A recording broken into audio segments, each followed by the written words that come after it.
தம்பி லட்டில் வச்சேன்னு நினச்சியா, நான் நட்டில் வச்சேன் அப்படிமா. இல்லைங்க கொஞ்சம் டேக்ஸ் மிடில் கிளாஸ் கட்டுற மாதிரி இருக்கே, ஒன்று இல்லாமா, சரிப்பா 12 லட்சம் வரை கட்டாதீங்க. அப்பா சந்தோஷம், சூப்பர். 2014 டாய்லெட் கட்டணுவார், 2025 ஜெட் இன்ஜின் பில் பண்ணுங்கிறாரு. ஐயா சாமி, என்ன 11 வருஷத்தில் மாற்றிட்டீங்க. யுஎஸ் விவசாயத்தில் தயவு செஞ்சு என்ன விவசாயத்தை எனக்கு கொடு. மோடிஜி முடியாதுங்கிறார். ஃபியூச்சரில் ஆர்கானிக் ஃபார்மிங் தான் இப்போவே தயார் பண்ணுறாரு. Sikkim 100% organic farming. இன்னைக்கு இந்தியாவே ஆர்கானிக் ஃபார்மிங் ரெடி பண்ணிட்டு இருக்காரு. ஏன்னா மோடிஜிக்கு தெரியும் 20 ஆண்டுகள் கழிச்சு விவசாயத்தில் நம்ம டாமினேட் பண்ணோம்னா எல்லாம் இந்தியாவில் வந்து கை கட்டி உட்கார்ந்துருப்பான். 2047 விவசாயத்துக்கு ரெடி பண்ணிட்டு இருக்காரு. அது அமெரிக்காவுக்கும் தெரியும். சிஏஏ என்ன சும்மா லட்டு சாப்பிட்டாங்க இருக்கிறாங்க, அவர்களுக்கு தெரியும். டிஸ்டர்ப் பண்ணு, once a country takes hold of agriculture அந்த நாட்டை தொடவே முடியாது. அந்த மாதிரி பல மேனுஃபேக்சரிங் மிஷின் போடலாம், டெக்னாலஜி கொண்டு வரலாம், ட்ரெயின் பண்ணலாம், செய்யலாம். விவசாயம் எப்படியா பண்ணுவேன் நீ? அதை நோக்கி போகும்போது யுஎஸ் விவசாயத்தில் தயவு செஞ்சு என்ன விவசாயத்தை எனக்கு கொடு. மோடிஜி முடியாதுங்கிறார். நேற்று நம்முடைய பிஎல் சந்தோஷ் அவங்க சொன்னாங்க, பஞ்சாப்லேருந்து ஒரு 4 விவசாயிகள் பாரதிய ஜனதா கட்சி அலுவலகம் டெல்லிக்கு வர்றாங்க. கீழே வந்து இல்லைங்க நாங்கள் யாராச்சும் ஒரு பெரிய தலைவர் உள்ளே பார்க்கணும். அவங்கள பிஜேபி கட்சிக்காரங்களே இல்லை. அங்கிருந்து நம்ம ரிசப்ஷனில் இருக்கவங்கெல்லாம் பிஎல் சந்தோஷ் அவங்க இருக்கிறாங்க, அவர் தான் இன்றைக்கி இருக்கிறாங்க, போய் பாருங்கள் தேசிய தலைவர் இல்லைங்க. சரி, பிஎல் சந்தோஷ் அவருக்கு ஆச்சரியம்னா பஞ்சாப்லேருந்து 4 விவசாயிகள் நம்மளே பார்க்கணும், கட்சிக்காரர் இல்லை ஆனால் வந்து பார்க்கணுங்கிறாங்களே. நேற்று சொன்னாருங்க பிஜேபி மீட்டிங், 4 பேரும் பிஎஸ் சந்தோஷ்ஜி அவங்க ரூமுக்கு வர்றாங்க. வணக்கம்ங்க, வணக்கம் அப்படின்னு. ஐயா நாங்கள் உங்களை பாராட்ட வந்தவங்க ஐயா, மோடிஜி எங்களால் பார்க்க முடியாதுன்னு எங்களுக்கு தெரியும், உங்கள் மூலமாக பாராட்டு மோடிஜி கொடுக்கலான்னு. எதுக்குங்க ஐயா அப்படின்னு கேட்குறாரு. ஐயா என்ன எதுக்குன்னு கேட்குறீங்க? விவசாயத்துக்காக ஒரு மனுஷன் ட்ரம்ப் எதிர்த்து நிற்கிறாரு, விவசாயி நான் பாராட்டினா யாருங்க ஐயா மோடியை பாராட்டுவார்? ஸோ இது போன்ற நல்லவர்கள் இருக்கும் வரை மோடிஜியை அசைத்து பார்க்க முடியாது. அசைத்து பார்க்குறதெல்லாம் யோசிக்கவே முடியாது. ஏன்னா அவரை கொஞ்சம் நெருக்கமாக பார்த்தவர்கள், அவருடைய அரசியலை புரிஞ்சவங்க, வெரி டீப் திங்கருங்க. அவர் இன்னைக்கு சத்தியமாக நான் சொல்கிறேங்க, 2034 தேர்தலை பற்றி தான் சத்தியமாக யோசிப்பார். 29 யோசிக்க மாட்டார், அங்கே யோசிச்சுட்டு இருப்பார். 2034னா 18 வயசு. அவன் இன்னைக்கு தான் 2006 தான் பிறந்திருப்பாங்க. அவன் எப்படி யோசிப்பான்? ஜென்ஜி.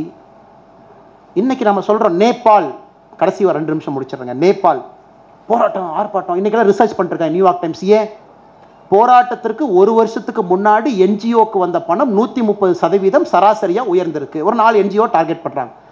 நீ தாண்டா பணம் உங்களுக்கு வந்துச்சு, எப்போ வந்து சொல்லு. 130% எப்படி அவங்களுக்கு பணம் வந்துச்சு சொல்லு. பங்களாதேஷ் போராட்டத்திற்கு முன்பு என்ஜிஓக்கு பணம்.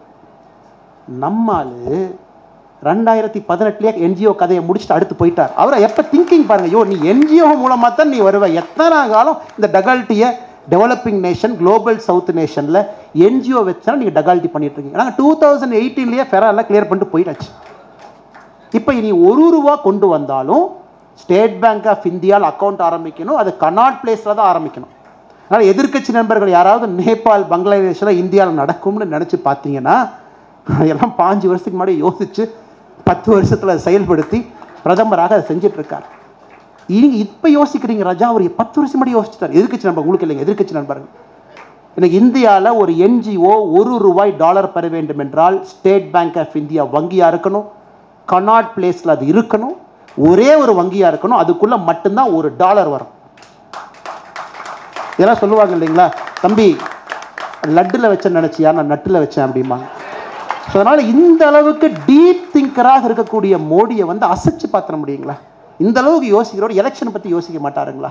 அதனால் அவர் எந்த முடிவெடுத்தாலும் அது சரியாக இருக்கும். அது கட்சி தொண்டர்களாக நாங்கள் அதை நம்புகிறோம். என்ன முடிவெடுத்தாலும் ஷார்ட் டேர்ம் பெயின், அது லாங் டேர்ம் சக்ஸஸ். நாட்டு மக்களாக எந்த முடிவெடுத்தாலும் சரியாக இருக்குங்கிற ஒற்றை நம்பிக்கை, அவ்வளோதாங்க. ஏன்னா உங்களையும் நாங்கள் டெஸ்ட் பண்ணியிருக்காரு மோடிஜி, சாதாரணமாக பண்ணல, டெஸ்ட் பண்ணியிருக்காரு. டிமானிட்டைசேஷன் கொஞ்சம் சிரமம் தான், எஸ், பட் லார்ஜர் கெயின் பண்ணி ஆகணும். எத்தனையோ விஷயங்கள், டாக்ஸேஷன் பேஸு, இன்றைக்கி இருக்கக்கூடிய விஷயங்கள், ஜிஎஸ்டி வரி குறைப்பு, எங்கெல்லாம் நமக்கு வந்து ரிலீஃப் கொடுக்கணுமோ கரெக்டாக கொடுத்துருவார். இல்லைங்க கொஞ்சம் டேக்ஸ் மிடில் கிளாஸ் கட்டுற மாதிரி இருக்கே, ஒன்று இல்லாமா, சரிப்பா 12 லட்சம் வரை கட்டாதீங்க. அப்பா சந்தோஷம், சூப்பர்.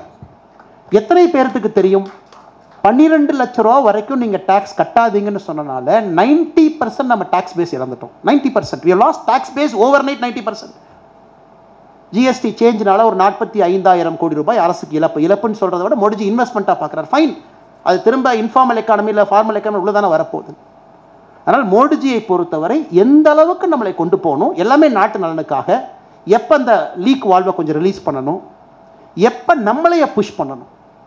இந்த சுதந்திர தின உரை பார்த்தீங்கன்னா கடைசி ஒரே நிமிஷம் அவர் பேசுவதெல்லாம் சாதாரணமாக பேசலைங்க. First independence day speech 2014 toilet கட்டணும். இப்போ தான் உட்காந்து 2 ஸ்பீச்சு பார்த்துட்டு இருந்தாங்க, சும்மா ஒரு ஆசையாக பார்த்தேன். 2014 டாய்லெட் கட்டணும்னாரு.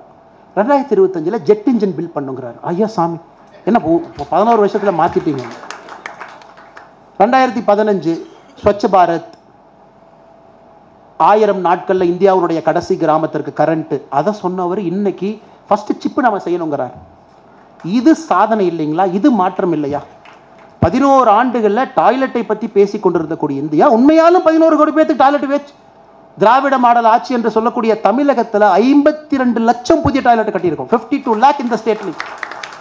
பெரிய industrial state, second largest economy after Maharashtra, இத்தனை அவங்க சொன்னாலும் 52 லட்சம் தாய்மார்கள் டாய்லெட் இல்லாமல் பொதுவெளிக்கு போனால் நம்ம ஊரில் கட்டியிருக்கோம். ஆனால் இன்றைக்கி சிப்பாக, அதை செமிகண்டக்டராக, அதை நம்ம ஜெட் இன்ஜினாக, ஒரு டெவலப்மெண்ட்டாக, பொருளாதாரமாக நம்மளை பேச வைத்திருக்கின்றார் என்றால் சாதாரண வேலை இல்லை. கடைசியாக ஒன்றை சொல்லி முடிச்சுக்கிறாங்க, கடைசி ஒரே நிமிஷம். ஏன்னா நம்ம ஜெனரல் அரசியல் மேடையில் அதை பேச மாட்டோம், அதற்கான அது பேசவும் கூடாது. அது மேடை வேறு மேடை. அது எதிர்கட்சி நண்பர்கள் பதில் சொல்லுவோம், நம்மளுடைய கட்சியை பற்றி சொல்லுவோம், ஆட்சியை பற்றி சொல்லுவோம். மா ஜெடோங் சைனாவுடைய முதல் கம்யூனிஸ்ட் தலைவர் 1949. இந்த அமெரிக்காக்காரனுக்கு பார்த்தீங்கன்னா என்னடா அந்த சைனாக்காரன் கையிலேயே மாட்ட மாட்டான், எப்படியாச்சும் அவனை பிடிக்கணும். ஏன்னா 72 தான் சைனா ஓப்பன் ஆச்சு. அப்போ ஃபஸ்ட்டு அமெரிக்கா இன்ஃபார்மில் அந்த மா ஜெடோங்கிட்ட பேச போகிறாங்க. டே நீ எங்கிட்ட வரலின்னா உருட்டி மிரட்டி கொண்டுருவோம் உனக்கு சைனாவை அப்படின்னு. 55, 56, 57 கிசிஞ்சருடைய ஆரம்ப காலம். அப்போ ஒரு அமெரிக்காக்காரர் மா ஜெடோங் கிசிஞ்சர் புக்கில் எழுதுறாரு, டிப்ளமசி அப்படிங்கிற புத்தகத்தில் எழுதுறாரு. எங்களுக்கு ஒன்றுமே புரியல அந்த மா ஜெடோங் யாருன்னு. போய் மீட்டிங்கில் உட்காந்தா என்ன சொல்கிறாருன்னா, சரிடா என்னை மிரட்டி பார்க்குறியா, அதுக்கெல்லாம் பயப்பட மாட்டேன். ஏன்னா உங்களோட ஆட்டம் பாம்பு இருக்க மேலே போட்டுருவியா, அப்போ சைனாட்ட ஆட்டம் பாம்பு இல்லாத காரணம். சரி எத்தனை பேர்த்த கொல்லுவேன்? உடனே அமெரிக்கன் டிப்ளமேட்ஸ் பார்க்குறாங்க, என்ன இப்படிலாம் பேசுகிறாரு. சரி நீ ஆட்டம் பாம்பு போட்டு ஒரு 100 மில்லியனை கொல்லுவியா, என் சைனாக்காரன் 100 மில்லியனை கொன்றுவியா நீ? சைனாவுடைய தலைவர் அமெரிக்கன் நெகோசியேட்டர்கிட்ட பேசுகிறார், இன்ஃபார்மல், இப்போ டாக்குமெண்டட். நீ 100 மில்லியன்னா 10 கோடி பேர்த்த கொல்லுவியா? சரி வச்சுக்க. நான் மைக்கில் என்ன சொல்லுவேன்னா, என்னோட தாய்மார்கள் சகோதரிகிட்ட சொல்லுவேன், எல்லாரும் 3 குழந்தை பெற்றுக்குங்கன்னு சொல்லுவேன். 40 வருஷத்தில் இன்னும் 400 மில்லியன் 40 crore உங்கள்கிட்ட நிற்பேன். நீ என்ன பண்ணுவேன்? ஹைட்ரஜன் பாம்பு கொண்டு மறுபடியும் கொல்லுவியா? மறுபடியும் என் சகோதரிகிட்ட சொல்லுவேன், 3 குழந்தைங்க பெற்றுக்குங்கன்னு. என்னை நீ ஆட்டி அசைச்செல்லாம் பார்த்துட முடியாது. இது 1000 ஆண்டுகள் பாரம்பரியம் இருக்கக்கூடிய ஒரு நாடு.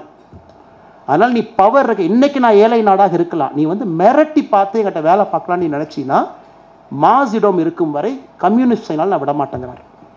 அதை கிசிஞ்சர் மிக அற்புதமாக எழுதுறார். இந்த மாதிரி தலைவர்கள்ட்ட போய் நாங்கள் தலையை போய் இடித்து நாங்கள் பண்ண பஞ்சாயத்து இருக்கேன். அவர்கிட்ட பேசி பேசி 56 பேசி 72 தான் கதவை திறந்து வா 2 பேரும் டிப்ளமேட் வச்சுக்கலான்னு சொன்னார். ஸோ சில தலைவர்கள் அந்த மாதிரி தலைவர்கள். மா ஜெடோங் அவர்கள் இறந்த பிறகு இன்னைக்கு தான் அமெரிக்கா அதை ரிலீஸே பண்ணுற டாக்குமெண்ட், அதை கிசிஞ்சர் அவருடைய புத்தகத்தில் அந்த கான்வர்சேஷனில் எழுதுறார். அதனால் மோடிஜி அவர்கள் இந்த மாதிரி 1000 செஞ்சிருப்பார், நமக்கு இன்னைக்கு தெரியாது, 20 ஆண்டுகள் கழித்து தெரியும். அன்னைக்கு அடுத்த தலைமுறை அவர் இன்னும் வேறு விதத்தில் கொண்டாடும். இன்றைக்கி நம்ம ஒரு பார்வை தான் பேசுகிறோம். இன்னும் ஒரு மிகப்பெரிய பார்வை வெளியே இருக்கும், சீக்ரெட்டாக இருக்கும், கிளாசிஃபைடாக இருக்கும், நமக்கு தெரியாது. அன்னைக்கு பார்க்கும் பொழுது சரித்திரம் இன்னும் சிறப்பாக, இன்னும் விஸ்தாரமாக, இன்னும் பிரம்மாண்டமாக மோடி அவர்களை பற்றி எழுதும், பாரதத்தை பற்றி எழுதும்.